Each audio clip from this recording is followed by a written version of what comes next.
Hi friends, welcome to Jyothis kitchen. ഇന്ന് നമ്മുടെ recipe ഒരു ഒഴിച്ചുകറിയാണ്. ഒഴിക്കാൻ പറ്റിയ ഒരു ഒഴിച്ചുകറിയാണ്. ഇതിന് പ്രത്യേകം സൈഡ് ഡിഷ് ഒന്നും ഇല്ലാതെ വെറും പപ്പടം അല്ലെങ്കിൽ ഏതെങ്കിലും ഒരു അച്ചാർ വച്ചിട്ട് നമുക്ക് കഴിക്കാം. പച്ചക്കറി ഒന്നും ഇല്ലാത്ത സമയത്ത് ഒരു എമർജൻസി കറിയാണിത്. വരൂ എങ്ങനെയാണെന്ന് നോക്കാം. മത്തങ്ങ വെന്തയക്കുളമ്പ് എങ്ങനെയാണ് പ്രിപ്പയർ ചെയ്യേണ്ടതെന്ന് നമുക്ക് നോക്കാം. നമുക്ക് ആദ്യം ഒരു 100 ഗ്രാം മത്തങ്ങ തോലെടുത്ത് നമുക്ക് ചെറിയ കഷ്ണങ്ങളായിട്ട് വേവിച്ച് വെച്ചിട്ടുണ്ട്. ഒരു 100 ഗ്രാം മതി. ഇത് ഓപ്ഷനിലാണ്. ഇത് വേണ്ടെങ്കിൽ നമുക്ക് വെള്ള പൂശണിക്ക വേണമെങ്കിലും, അതായത് നമ്മുടെ കുമ്പളങ്ങ പറയില്ലേ, കുമ്പളങ്ങായി ഇടാം നമുക്ക്.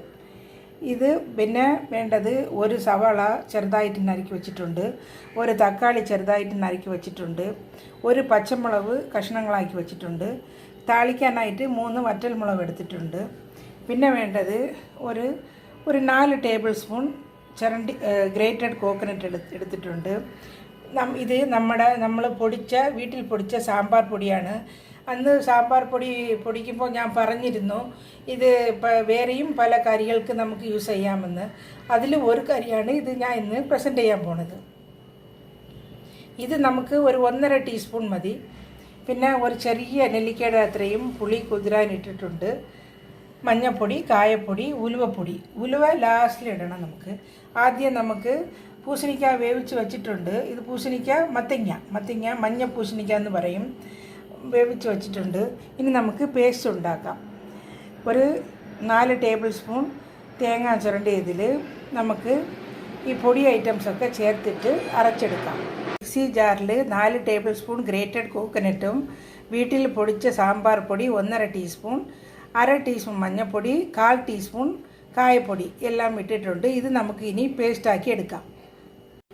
നമ്മുടെ തേങ്ങ നല്ല പേസ്റ്റ് രൂപത്തിൽ അരച്ചെടുത്തിട്ടുണ്ട്. ഇനി നമുക്ക് ഒരു കടായി ഗ്യാസിൽ വെച്ചിട്ട് 1 ടേബിൾ സ്പൂൺ ഓയിൽ ഒഴിച്ചിട്ടുണ്ട്. ആയാലും കുഴപ്പമില്ല, വെജിറ്റബിൾ ഓയിൽ ഏതായാലും കുഴപ്പമില്ല. 1 ടീസ്പൂൺ കടുകിടാം.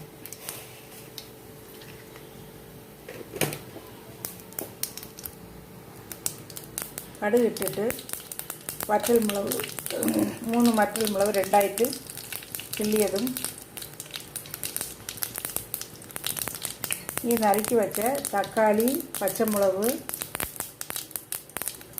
ഓനിയൻ എല്ലാം കൂടിയിട്ട് നമുക്ക് നല്ലതുപോലെ വഴറ്റി.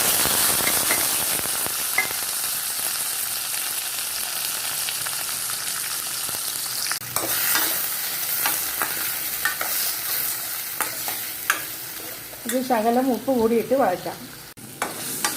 ഓനിയനും തക്കാളിയും നല്ലതുപോലെ വഴണ്ടു. ഇത് നമുക്ക് ഇതിലേക്ക് പുളി പിഴിഞ്ഞ വെള്ളം ഒഴിച്ചിട്ട് കുറച്ച് തിളപ്പിക്കാം. പുളിവെള്ളവും വേവിച്ച് വെച്ച മത്തങ്ങയും കൂടി ഒഴിച്ചിട്ട് നല്ലതുപോലെ ഒരു 2 മിനിറ്റ് തിളപ്പിക്കാം. അതിനുശേഷം അരപ്പ് ചേർക്കാം. നമ്മുടെ മത്തങ്ങ നല്ലതുപോലെ തിളച്ചിട്ടുണ്ട്. ഇനി ഇതിലേക്ക് അരച്ച് വെച്ച പേസ്റ്റും 1 കപ്പ് വെള്ളവും ആവശ്യത്തിന്, നേരത്തെ നമ്മൾ ഉപ്പ് ഇട്ടിട്ടുണ്ട്, ഇനിയും ഉപ്പ് നോക്കിയിട്ട് ആവശ്യത്തിനുള്ള ഉപ്പ് ഇട്ട് നല്ലതുപോലെ നമുക്ക് തിളപ്പിക്കാം. തേങ്ങാ പേസ്റ്റും 1 കപ്പ് വെള്ളം ഒഴിച്ചിട്ടുണ്ട്.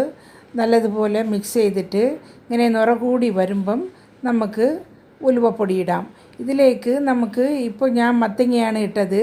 വെള്ളപ്പൂശണിക്ക, അതായത് തടിയങ്ക, കുമ്പളങ്ങ എന്നൊക്കെ പറയും, അത് ഇടാം. വെണ്ടയ്ക്ക ഒരു 5 വെണ്ടയ്ക്ക ചെറിയ കഷ്ണങ്ങളായിട്ട് വസക്കി നമ്മൾ താളിക്കുമ്പം തന്നെ അതും കൂടി ഇട്ട് അതും അങ്ങനെ ഇടാം. ഓരോരോ വെറൈറ്റി ആയിട്ട് നമുക്ക് വയ്ക്കാം. കൂട്ട് നല്ലതുപോലെ തിളച്ച് തുടങ്ങി. ഇനി ഇതിലേക്ക് 1 ടീസ്പൂൺ വറുത്ത് പൊടിച്ച ഉലുവപ്പൊടിയും കൂടി ഇട്ടിട്ട് പിന്നെ അധികം തിളയ്ക്കണ്ട, നമുക്ക് ഗ്യാസ് ഓഫ് ചെയ്യാം. ഓഫ് ചെയ്തിട്ട് നമുക്ക് കറിവേപ്പിലയും മല്ലിച്ചീരയും കൂടി ഇടാം. ഇത് വളരെ ടേസ്റ്റി ആയിട്ടുള്ള ഒരു ഒഴിച്ചുകറിയാണ്. പച്ചക്കറി ഒന്നും ഇല്ലാത്ത സമയത്ത് നമുക്ക് ഒരു സവാള, ഒരു തക്കാളി, 2 പച്ചമുളക് ഇട്ട് ഇതുപോലെ ചാറ് വയ്ക്കാം. എന്തുണ്ടോ അത് വെച്ച് നമുക്ക് കഴിക്കാം. ഇത് പൊട്ടാറ്റോ ചിപ്സോ അല്ലെങ്കിൽ എന്തെങ്കിലും കൊണ്ടാട്ടമോ ഏതെങ്കിലും ഒരു അച്ചാറോ വെച്ച് നമുക്കിത് കഴിക്കാം. ഇത് വളരെ ചമ്പാരിക്കും വൈറ്റ് റൈസിനും പറ്റിയ ഒരു ഒഴിച്ചുകറിയാണ് ഇത്. എല്ലാവരും ഒന്ന് ട്രൈ ചെയ്ത് നോക്കണം. ഈ പൊടി എന്ത് പൊടിയാണെന്ന് ഞാൻ ഡിസ്ക്രിപ്ഷൻ ബോക്സിൽ കൊടുക്കാം. എൻ്റെ റെസിപ്പി കാണാത്തവർ, ഈ സാമ്പാർ പൊടിയാണ്. ഇത് സാമ്പാർ പൊടിയാണ്, പക്ഷേ ഇത് ഒരുപാട് വെറൈറ്റി ഡിഷസ് ചെയ്യാൻ പറ്റിയ ഒരു പൊടിയാണ്. അത് എല്ലാവരും ഒന്ന് നോക്കണം. അത് ഡിസ്ക്രിപ്ഷൻ ബോക്സിൽ കൊടുക്കാം.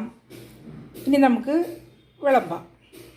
ആദ്യമായിട്ട് ജ്യോതിസ് കിച്ചൻ കാണുന്നവർ സബ്സ്ക്രൈബ് ചെയ്യുക. അടുത്തുള്ള ബെല്ലൈക്കനെയും ക്ലിക്ക് ചെയ്താൽ ആൽ എന്നുള്ളൊരു ഓപ്ഷൻ വരും. അതും എനേബിൾ ചെയ്യുമ്പം ഞാൻ എന്നും ഇടുന്ന റെസിപ്പീസിൻ്റെ നോട്ടിഫിക്കേഷൻസ് നിങ്ങൾക്ക് ഉടൻ കിട്ടുന്നതായിരിക്കും. Thanks for watching.